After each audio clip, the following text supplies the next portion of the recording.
Alexa, turn on light. Okay. Hello, my friends. How are you today? We are in the studio today playing with applique.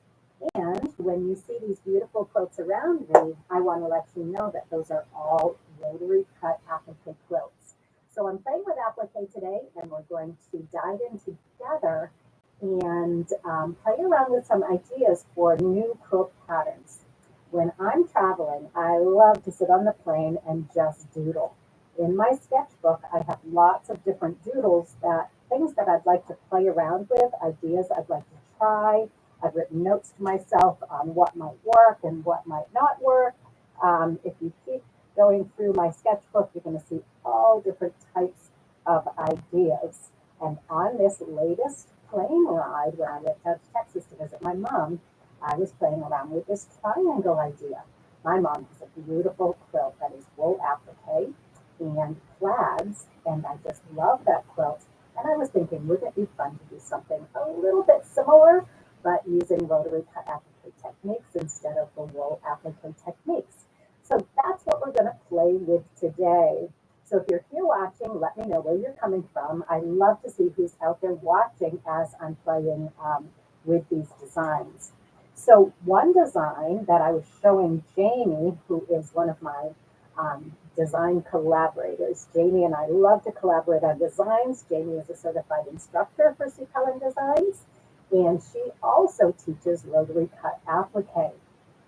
She's in Texas and I'm in Massachusetts. So we do a lot of Zoom meetings in order to collaborate together. So I was showing her this very simple design of a trillium flower and what could go in those triangles. And then she shared with me a design that she's been playing with, which would also be perfect for the triangles. So I'd love to develop this design today. And that is going to give us kind of the guidelines on how big our triangles need to be in order to play with this design technique. Once we figure out how big the triangles need to be, then I'll go into EQ and actually design this quilt using a file that I have of typical rotary cut applique shapes. So if you're in my Ahead of the Curve membership, we have Design Club on the first Monday of every month. Well, Design Club is coming up next week, and I want to play with this design before Design Club. So if nobody else has any design dilemmas that they are, that they're playing with or need help with, then I'll show them how I'm designing this 60-degree triangle quilt. So let's get started and let's play with our applique design and decide how big our triangles need to be. Hi, Kathy. Good morning in Ohio. All right, as people chime in here, I will see if I can call, I don't want to say call you out. That's a negative thing. See if I can call on you and let people know where you are coming from. So let me know where you're from too. All right, we're going to work on my table here today. And I'm going to just push this up a little bit so you'll be able to see it a little bit more closely. Depends on where I'm working and how I set up my table. If I'm using my overhead camera, I need to be back here. But the overhead camera doesn't really work very well for showing this type of design challenge. So I'm going to come on over here and be right in front of you working on my design. So this morning, I went and pulled out some scrap fabrics that I had. And what I normally do is I always wash my fabrics before they come into my to my sewing room. But upstairs in my garage, I have a whole bunch of bins of fabric. So I have one bin that's filled with neutrals. So I went ahead and I went and found some white fabric. I have no idea what manufacturer this is or the quality of this fabric. But I also found some white on white prints. And you can see that these were straight out of the wash. Maybe I cut a little piece off. These will be perfect for making some test blocks just to see what we're going to come up with. So I really like this fabric. It's just got a little tiny print on it. And this is a nice heavy cotton cloth. This is probably a Kona cotton. So I'm going to put that aside. Oh, I've got a nice little piece here of just a strip that's left over from something else. So I love using all of these leftover pieces of fabric. Now, when I worked for Cranston Printworks Company in Webster, Massachusetts, I asked over at the plant if I could take home some fabric to use as backings for my charity quilts, to use as sleeves for my show quilts. I just wanted a neutral fabric that I could use just about anywhere. So about 20 years ago, I got this roll of white on white print, and it's just got a little daisy flower on it. Well, when I picked up that roll of fabric, it was 50 yards on a roll. So I have a ton of this fabric, and I've been using it ever since for backings on charity quilts. But I still have extras, all of those leftover pieces for making those backings. Um, I, I don't have that roll anymore, but I keep finding pieces of this fabric in my neutrals bin. So I took this fabric out this morning. I know it's already washed because I always wash my fabrics ahead of time, but it was all wrinkly. There's even a stain on it. For this type of an experiment, for this type of a project, it just doesn't matter. So I'm going to play with fabric that is otherwise going to be, it'll stay in my stash forever. I'm never going to use all of the fabric in my stash. So this is a great one to play with, because what I'm going to be doing is I'm going to do a foundation piecing technique for the alternate triangles for this quilt. So we will play with what size do those triangles need to be, what type of piecing design we're going to do on the alternate triangles, and then what kind of applique we're going to do in the main triangles. But for this experiment, I'm going to use this both for my background and for the triangles for my foundation piecing. So I don't know how big those triangles need to be. So today we're just going to play with our applique design, and that'll give us an estimate of how big we want these triangles to be. Now I have a small triangle quilt, and it's all triangles pieced out of triangles. It's I think it's called 1,000 pyramids. But those triangles, I think, are too small to have a alternate block that is appliqued. But I'm not sure. So I want to find out how big the applique pieces need to be.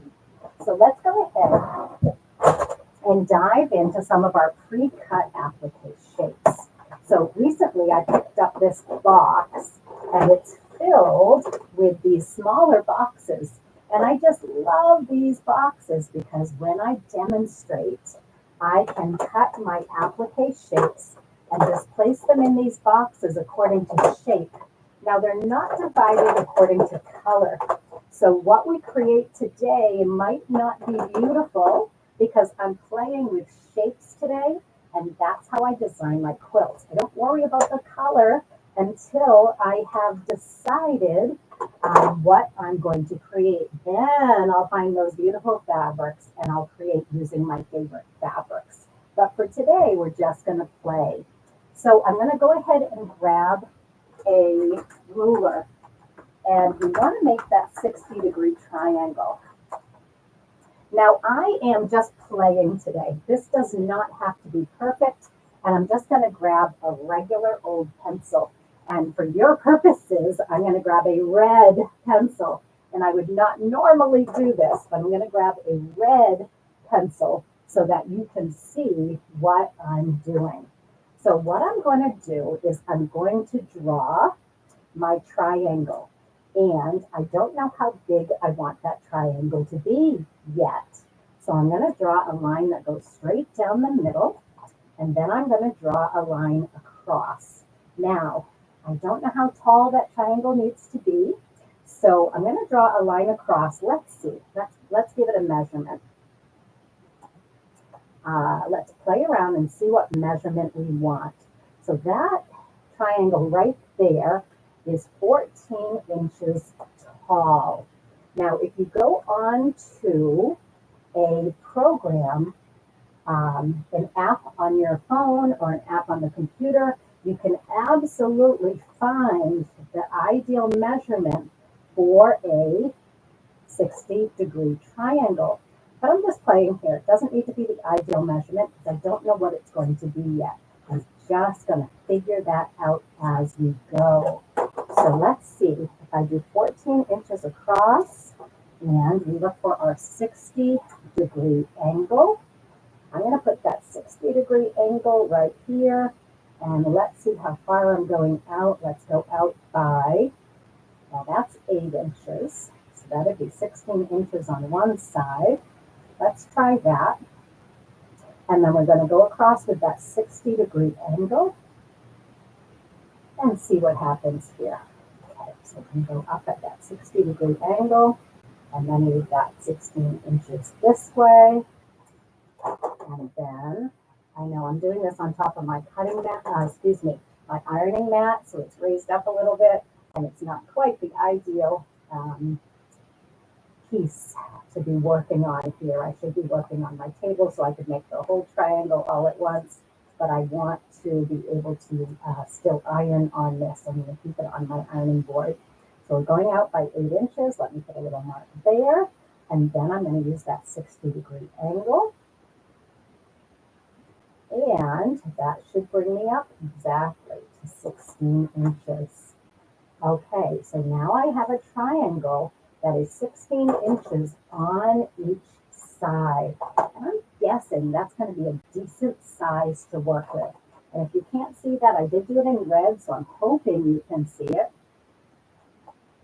Okay, that centering line right up the center. You don't want that marked in red on your blocks. And we're not making blocks yet. We're just playing. So I marked that center line, and I'm going to do that on all the sides. So I'm going to take this center line here, and I'm going to do a center line from here to the top. So again, I should be on my regular board, so I don't have, where did I put my red pencil? There it is. But I've got that 60-degree line, so that's what's keeping everything lined up. So I'm going to use that 60-degree line. Actually, I'm not. I'm going to use the 90-degree angle to go from the bottom of the triangle, and it's going to be halfway across that bottom. So I'm going to mark 8 inches here. There we go. So that 8-inch marking, we've got 16 inches on each side. That 8-inch marking, we're going to place our 90-degree angle on that line, and that's going to bring us right up to this point here of the triangle. So that's what's giving us the midline on all of our triangle sides. Perfect. And you see how they all cross over right through the middle. Now, if we were working on a square block, that would be much easier, wouldn't it? We could fold that block in half twice, and we could have all those intersecting lines. But on a triangular block, it's just a little bit different. So we're going to mark our lines. And if I were doing this on a real quilt block, I wouldn't be using my red colored pencil. I would be using iron erasable chalk.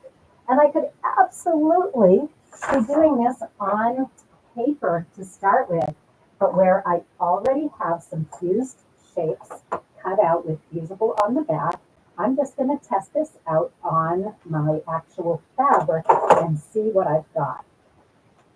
Well, from the design, I know that I want to use lemon-shaped leaves. These are lemon-shaped leaves cut with the 3-inch Leaves Galore tool. And are they big enough? I don't know yet. We have to test that out and see.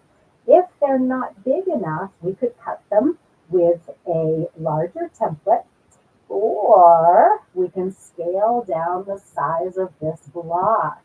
Our block doesn't have to be 16 inches on a side. In fact, that's quite large. I think that probably might be too large because when I look at the design, I have to figure out how many blocks across that would be and how many inches that comes out to and what size quilt that would come out to be. So I have 3 blocks across, 1, 2, 3, and a border. Well, 3 times 16, oh, let's see, that's 18, 6, 7, that's 78 inches, right? 16 times 3, did I do that right? No. So 6 times 3 is 18, carry the 1, that's only 48 inches plus my borders. So that's a fairly small quilt. So I could actually go even bigger than 16 and still be good. So if I had something bigger than 16, that's going to give me a lot more area to play with the applique. But I really like the size of the 16-inch block, and I think actually smaller quilts are not a bad thing because they can be a beautiful lap quilt. Something that size could even hang on the wall. So I like this idea of going with a 16-inch block. But if I use my leaves cut with the 3-inch tool, my my motif here, which is the trillium, seems a little bit small inside of this 16-inch block. But let's go ahead and press it in place anyway. And then we'll decide, is that big enough, or does that block need to, or do the elements in the block need to be bigger? Now inside the trillium is a little tiny flower. In fact, I say that these are leaves, but these are actually flower petals. And the trillium has some flower petals going straight out from the center, like this. And then it has those lemon-shaped flower petals going right behind. So they would come all the way into the center here. I might even cut off some of those long tips so that you end up with this type of a design in the center of your triangle. So super simple, right? In fact, I think it's too simple. I don't love it. So what if I'm actually thinking of the trillium flower, which is an actual flower that I have in my garden. And it is very delicate. It's not a big flower. It's very kind of insignificant in the garden. It's one of those spring blooms that comes out before anything else.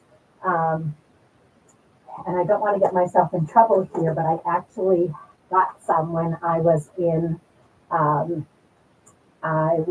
at Quiltville in Virginia, and not knowing that these are protected flowers, I actually dug one up and brought it here to my garden. So I have trillium in my garden that were obtained illegally, and I'm not sure I should say that on YouTube, get myself in trouble, but I didn't know. I plead ignorance. Now I know better, and I would never do that again. What if I used a bigger center leaf? And I only have a few of these leaves cut. I'm just looking for the size. Remember, I don't care about the prints. I don't care about the colors. I'm just looking to design my block and see what's going to work. So if I use the 4-inch leaves,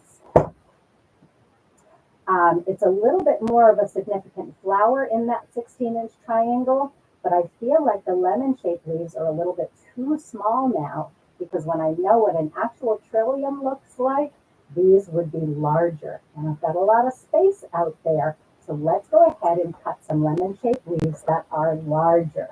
Now those lemon-shaped leaves were cut with a 3-inch Leaves Galore tool. So let me go ahead and cut some with a 4-inch Leaves Galore tool and see if that would be a better size for our trillium.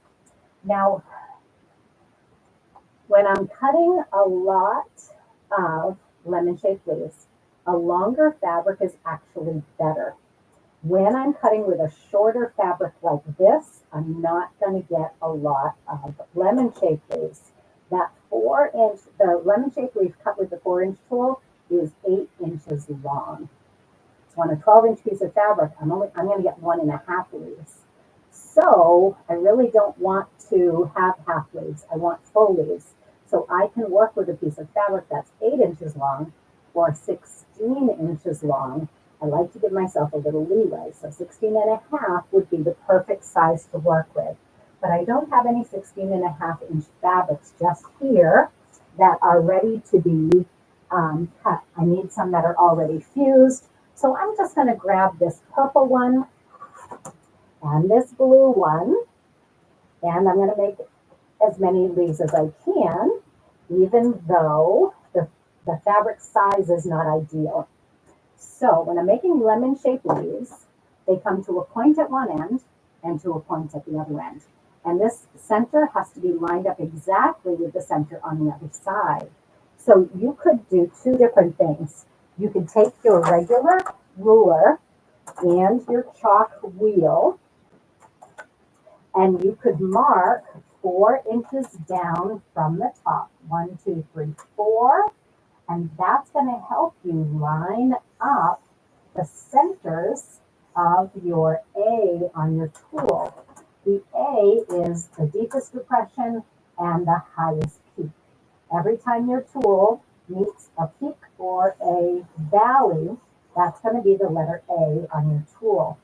So if I mark 4-inch lines across this fabric, and I'll show you where you don't really have to mark lines across the fabric. I'm going to show you a different way, but you'll get perfect lemon-shaped leaves if you mark those lines. Because we have an A right here on the tool, there's a straight line that goes across. There's an A right here on the tool. Remember that deepest valley has an A, and that goes right across. So we're going to put this A right here in the deepest valley on our 4-inch side. We're going to put that first A on the first line that we made. And we didn't actually make a line. That is the edge of our fabric. But what happens is now the A in the middle of this big curve right here is on a solid line going across that we marked with our chalk. In fact, every A is on a line because those A's happen every 4 inches. So let's go ahead and cut one side with our rotary cutter. And that is not a sharp blade. Let me get a different one. I keep having to switch rotary cutters, and I need to just go through and find the one with the terrible blade and get rid of it. Okay, so there we go. We've got one side cut. And I don't want to waste this piece right here, so I'm going to go ahead and cut 4-inch leaves. Okay. Now the trillium that I have in my garden are red. I've seen trillium in red and white, and I can't remember what other colors they come in, but I know they do come in red and white. I want to look that up and see what other colors they come in. Now these lemon-shaped leaves are huge, right? The 4-inch is the widest or the deepest of the curves. So these lemon-shaped leaves are probably a little bit fatter than I would want them to be for my delicate little trillium flower. So that makes me think that maybe the block is too big. It's not that the lemons were too small, but maybe that block is too big. So let me go ahead and cut one more. It is a trillium, so we need 3 leaves. And now I've got 3 of those very, very fat leaves in 2 different colors. So you might think that I'm just playing here and I'm wasting a lot of fabric. Well, you're right. I would not normally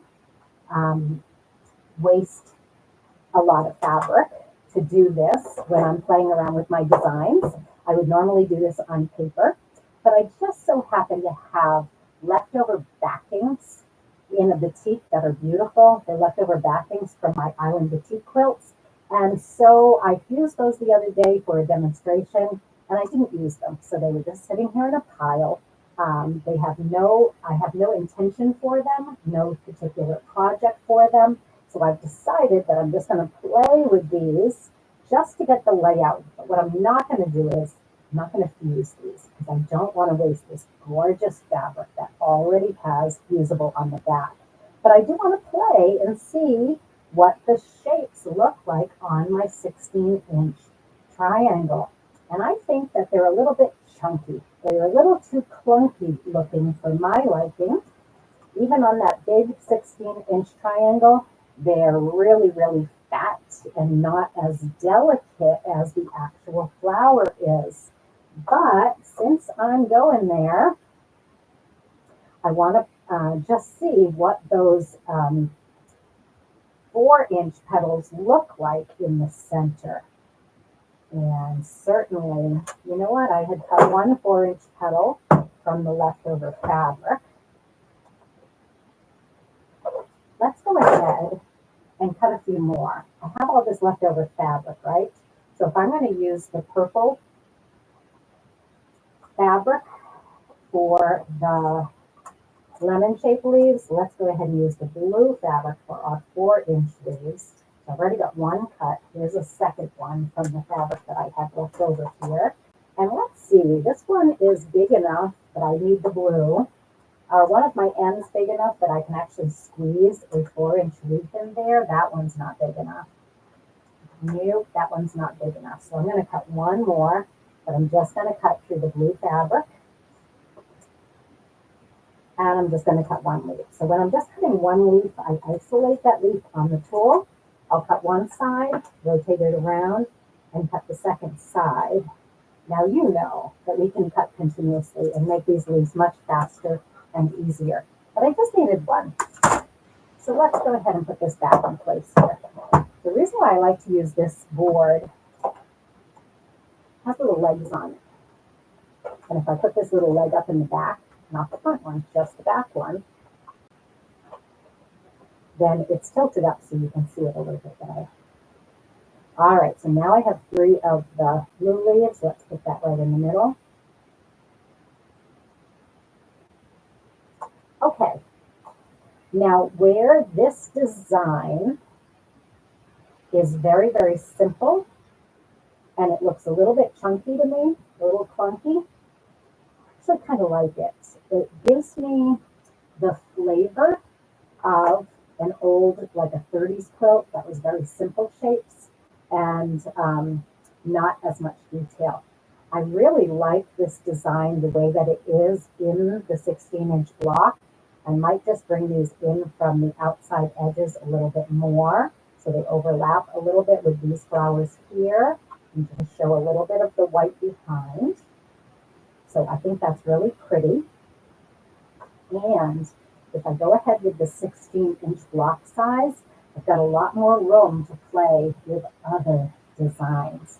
So where this one is super simple, and it may not even get into the final quilt as is, it might need some alterations. I think the size is pretty good. And the 3 times 16 was 48 inches. So 48 inches for the center of the quilt, plus a nice little border around it, whether it's applique or pieced, would be an ideal size for a lap quilt or even something that someone could hang on the wall. So I think I'm pretty happy with this design. And even though I've got my red lines on there, that was just to show you how big the block needed to be so that you could see it on the camera. I'm going to go ahead and actually make this block out of plain white fabric. Now, in order to make it 16 inches, I'm going to need to add that 1/4 of an inch on all 4 sides. So this I'm going to cut out of white fabric, but I can use this fabric as a foundation for the alternating blocks. So let's go ahead and do that. One of the reasons why I started playing with this whole idea was that I'm starting to work with Island Batik. And I'm going to need to be able to come up with new patterns all the time that I can recolor with the batik lines that I am playing with. So I thought that this design would look really beautiful with my current line of fabric with Island Boutique. And I'm going to do this just a little bit bigger.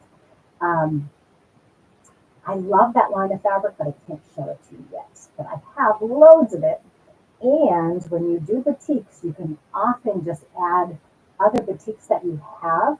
They all tend to go together if they're in the same color family. So I'm going to take this 16-inch, 60-degree triangle, and I'm going to add a 1/4 of an inch. In fact, I think I'll add a 1/2 of an inch for now. Then when I strip piece this, I will then trim it down to 16 1/4 in order to piece that together into my quilt. So I'm going to be very generous. I can use the 60-degree angle on my tool to make sure that my lines, my original red lines that I drew for you, are correct, and they are. So I'm going to add that 1/2 of an inch. And because I had 2 layers of fabric here, I'm getting 2 foundations. So by using old fabric as my foundation, and let me find my 60-degree line. Oftentimes when I'm doing these demonstrations, I mess up because I'm not paying that much attention. I'm talking and I'm enjoying all of you being here. So I often make mistakes and then I have to do it again after I read you. This time I did it correctly. I have the fold up here, so I'm going to just snip that apart. And now I've got 2 foundations that I can use to strip piece onto. So what am I going to use for strip piecing? I'm going to use all of those beautiful fabrics that are in my new line called Secret Garden. And it is a secret. I can't reveal this new line of fabric until December. I've got 4 quilts right now that I have made, and none of them are in here because I have to keep them under wraps. I'm putting the bindings on 4 different quilts right now for Island Boutique, and it's that fabric that I'm going to play with for this quilt. That way, if I love the quilt, I can share that with the quilt shops that purchase that line of fabric, and I can share it with all of you in my Ahead of the Curve membership. After December, I can share that line of fabrics, and I can play with the technique with fabrics that I know that I love, and then maybe on my next line of Island Boutique, I would actually publish this as a pattern. So I love to play with new patterns that will eventually be published, but you get to see them first here on Sewing and Slippers with Sue as we play around.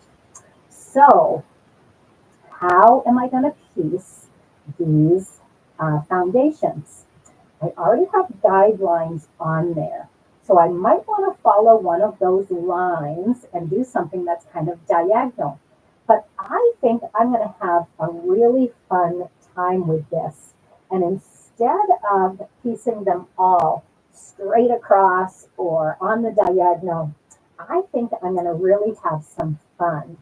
And while I might do my first line, that's at a 90-degree angle to one side, I think I'm really going to play around with this. I don't think I'm going to keep them all at 90-degree angles. I think I'm just going to willy-nilly start adding strips and not even have those strips come together. Let me just give you an indication of what I could do. Some of these strips can be just plain fabric. Some of these strips could be pieced. I could have piecing just here and there. Say I have this piece that's too long. I could use a strip piece of fabric like this, maybe something like this. And I will hold this up for you, I'll show this to you. And I don't want it to look like a Christmas tree, but I do want to have some complexity to it. I don't want it to be too simple. So I'm just going to play around with the idea of using pieces that I have strip pieced together already. So I have some seams in my strips, and then I sew those long strips all the way across. So there might be a diagonal seam in my fabric, then I'm going to use that and go all the way across. So I'm not going to demonstrate this today. This is just an indication of what I could do with strip piecing. And because this is foundation piecing, instead of pulling out all of your paper foundations, what we're going to do is just use our leftover fabric, our bits and pieces of other quilts, other fabric that we're never going to use again in a quilt, and we're going to strip piece right onto that. Well, I have to give credit to that idea to Tara Miller. Tara Miller from the Quilt District just taught a class on muslin foundation piecing, and it brought it back to mind. I had not done any foundation muslin piecing in years and years and years. In fact, her inspiration quilt was a vintage quilt from the 1970s. Well, I'm a 60s girl. I was born in the 60s. So the 1970s is when I started quilting. So when she took out that vintage quilt and said, we're going to do some foundation piecing, I thought, what fun that is going to be.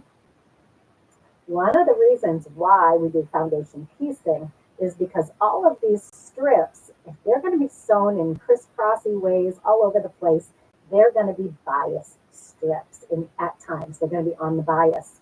So that foundation is going to be cut on the straight grain of fabric in one direction. Now, these opposite directions, they're not on the true bias because they're not at a 45-degree angle, but they are at a 60-degree angle, so they are biased. So because that can cause a lot of headaches working on the bias like that, we use a muslin foundation in order to kind of solidify and make stable all of our individual pieces. Now, on this piece, there is only one piece that's cut on the straight of grain. So this edge right here is cut on the straight of grain. All the other ones are going to be somewhat biased. So you do have to be careful when you are piecing together these blocks. When I do the quilt, we'll talk about putting bias to straight and keeping it nice and stable so that your quilt doesn't stretch out of shape. But this is the idea. I'm thinking of kind of a crazy patch background for the alternating blocks, but keeping my color palette very serene and quiet so it's not jarring. There's not big old yellow patches or orange patches that are jumping out at you. If I keep this cool and serene as my backdrop for my applique, backdrop meaning the whole quilt will be cool and serene, but the actual flowers might be what jumps out at you. I might be using yellows and oranges and reds on that cool background in order to really have that quilt pop.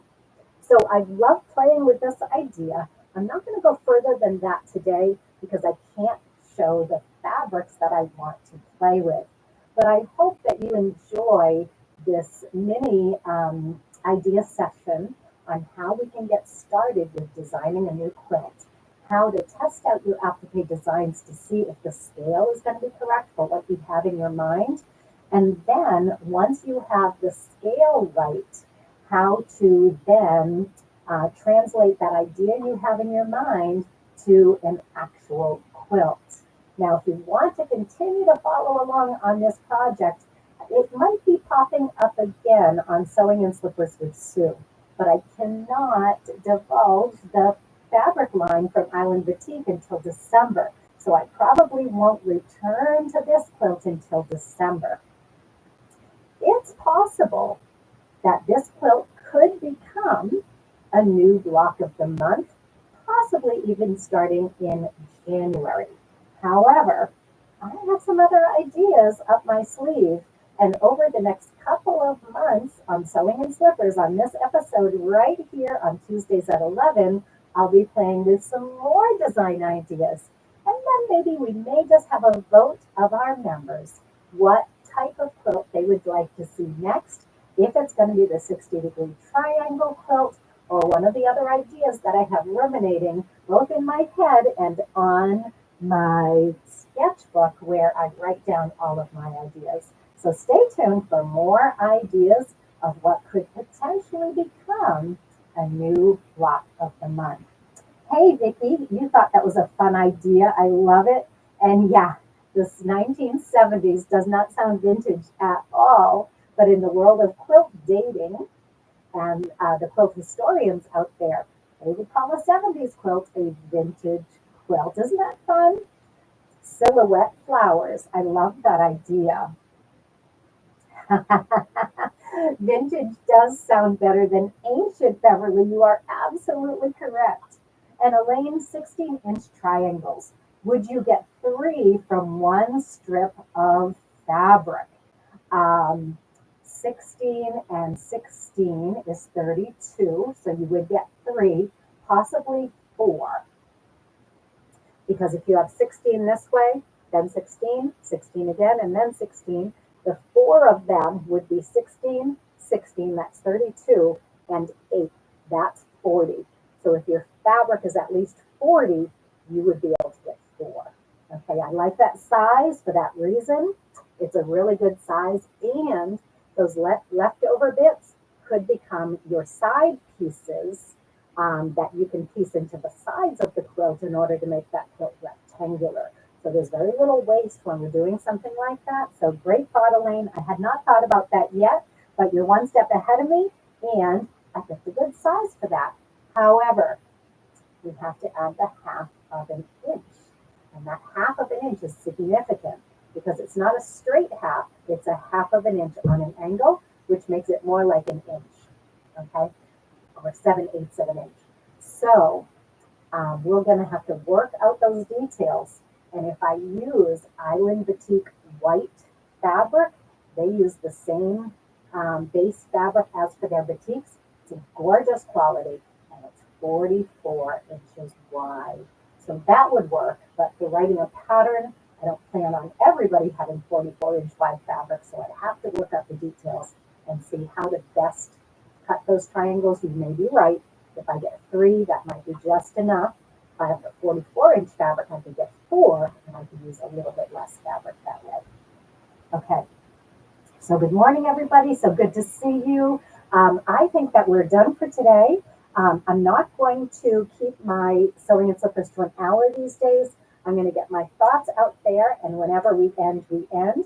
So thank you for joining me today. I can't wait to play around with this idea of different designs that can go in 60-degree triangles. I'm going to play around with some other designs and see if that 16 inches is big enough for those other designs. To me, it feels just the right size. But thinking about maximizing our fabric usage, I might choose to go up to 17 or 18 just to maximize the use of your fabrics.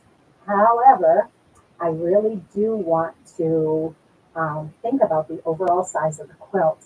So now that I have an idea in my head that 16 inches is a good size, I can then go to EQ, plug it in there, and I tell you what, next week, ladies, on Monday night in our Ahead of the Curve membership, we have Design Club. And in Design Club, we will play with that EQ file if we have time. If other people have design dilemmas, I'm going to concentrate on your design dilemmas first.